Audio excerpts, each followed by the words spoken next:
ಏನು ಹೇಳಿ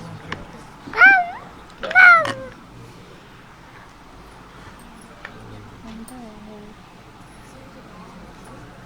ಹೇಳಲಿಕ್ಕಿಲ್ಲ. ಈ ಥರದ ಘಟನೆ ಬಗ್ಗೆ ಏನು ಹೇಳ್ತೀರಿ ಅಂತ ಬೇರೆ ನಾವು ಕೇಳುವುದಿಲ್ಲ. ಮತ್ತು ಅವರಿಗೆ ಜಮ್ಮು ಕಾಶ್ಮೀರದಲ್ಲಿ ಒಂದು ಸಲ ಡ್ಯೂಟಿ ಆಗಿತ್ತು 2 ವರ್ಷ. ಅದಾದಮೇಲೆ ಹಿಮಾಚಲ ಪ್ರದೇಶದಲ್ಲಿ ಇದ್ವಿ ನಾವು ಕ್ವಾರ್ಟರ್ಸಲ್ಲಿ. ಅದಾದ ಕೂಡ ಏಪ್ರಿಲ್ 23ಗೆ ಪೂಂಚಲ್ಲಿ ಅಟ್ಯಾಕ್ ಆಗಿತ್ತು. ಅದಕ್ಕೋಸ್ಕರ ಈ ಗ್ಯಾರಮಾರಟ ಯೂನಿಟ್ ಹೋಗಿರುವಂಥದ್ದು. ಅದಾದಮೇಲೆ ಇನ್ನೊಂದು ತಿಂಗಳಲ್ಲಿ ಬರ್ತಾರೆ, 2 ತಿಂಗಳಲ್ಲಿ ಬರ್ತಾರೆ ಅಂದ್ಕೊಂಡಿತ್ತು. ಬಟ್ ಆಗಿಲ್ಲ, 1.5 ವರ್ಷ ಅಲ್ಲೇ ಇದ್ದರು. ಇವಾಗ ಯೂನಿಟ್ ಗುಜರಾತಿಗೆ ಹೋಗ್ಲಿಕ್ಕೆ ಇದ್ದದಷ್ಟೇ, 4 ತಿಂಗಳಲ್ಲಿ. ಅಷ್ಟು ಬೇಗ ಜಮ್ಮುಲ್ಲಿ ಅಟ್ಯಾಕ್ ಆಯಿತು. ನಾನು ಅವ್ರಿಗೆ ಕಾಲ್ ಮಾಡಿದ್ದೆ. ಸೊ ಯಾವತ್ತೂ ಅವ್ರು ನಂಗೆ ಕಾಲ್ ಮಾಡದೇ ಇರೋದಿಲ್ಲ.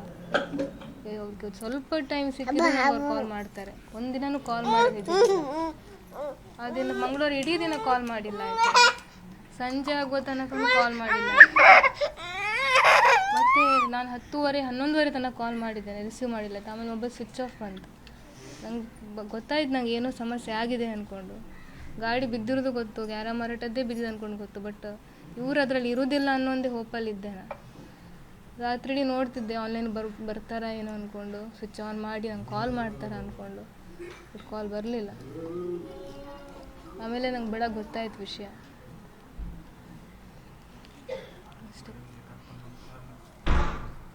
ಒಂದು ವಾರದ ಹಿಂದೆ ಇಲ್ಲಿಂದ ಹೋಗಿದ್ದಷ್ಟೇ. ಅವರು 22ಗೆ ಡ್ಯೂಟಿಗೆ ಜಾಯಿನ್ ಆಗಿದ್ದು. 23ಗೆ ಅವ್ರು ಯೂನಿಟಿಗೆ ಹೋಗಿದ್ದಷ್ಟೇ. ಅಷ್ಟು ಬೇಗ ಅವ್ರಿಗೆ ಡ್ಯೂಟಿ ಹಾಕಿ ಈ ಥರ ಆಗಿ ಹೆಚ್ಚು ದಿನ ಆಗಿರೋದು, 2 ದಿನ ಆಗಿದೆ ಅಷ್ಟೇ. 17 ವರ್ಷ ಸೇವೆ ಮುಗಿಸಿ 13 ವರ್ಷ 13 ವರ್ಷ ಆಗಿತ್ತು. ಇನ್ನೊಂದು 4 ವರ್ಷ ಅವರಿಗೆ ಇತ್ತು. ನಾವು ಹೇಳ್ತಿದ್ವಿ ಬನ್ನಿ ಊರಿಗೆ ಅಂದ್ಕೊಂಡು. ಬಟ್ ಇಲ್ಲ, ಮಿನಿಮಮ್ ಸರ್ವಿಸ್ ನಂಗೆ ಮಾಡಲೇಬೇಕು ಅಂದರು. ಮಿನಿಮಮ್ ಸರ್ವಿಸ್ ಮಾಡದೆ ಬಂದರೆ ನಂಗೆ ಬೆಲೆ ಇಲ್ಲ, ಅದನ್ನೇ ಹೇಳೋದು ಅವರು. ಮಿನಿಮಮ್ ಸರ್ವಿಸ್ ಮಾಡಿ ನಾ ಬರ್ತೀನಿ ಪೆನ್ಷನಿಗೆ ಅಂದರು.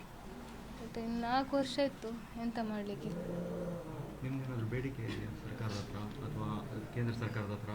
ಕೆಲಸ ಮಾಡ್ತೀರಾ ಆ ಥರ ಏನಾದರೂ ಕೇಳಲಿಕ್ಕಿದೆಯಾ ಸರ್ಕಾರದ ಹತ್ರ? ಕೇಳಿ ಕೊಡಿಸಿ ಅವಳಿಗೆ ಯಾರಿದ್ದಾರೆ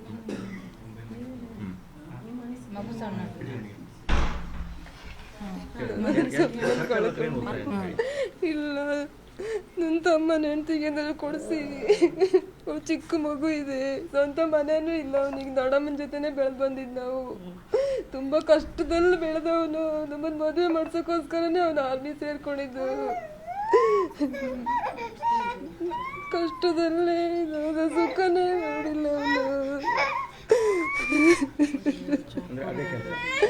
ಜಾಬ್ ಕೊಡಿಸಿ, ನಮ್ದೇನು ಅಭ್ಯಂತರ ಇಲ್ಲ.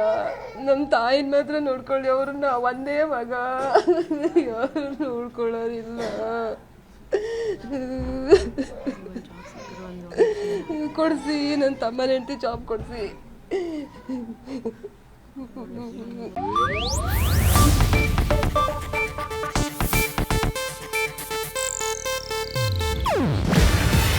ಇದು ಏಷ್ಯಾನೆಟ್ ನ್ಯೂಸ್ ನೆಟ್ವರ್ಕ್ ಪ್ರಸ್ತುತಿ. ನೀವು ನೋಡ್ತಿದ್ದೀರಾ ಏಷ್ಯಾನೆಟ್ ಸುವರ್ಣ ನ್ಯೂಸ್.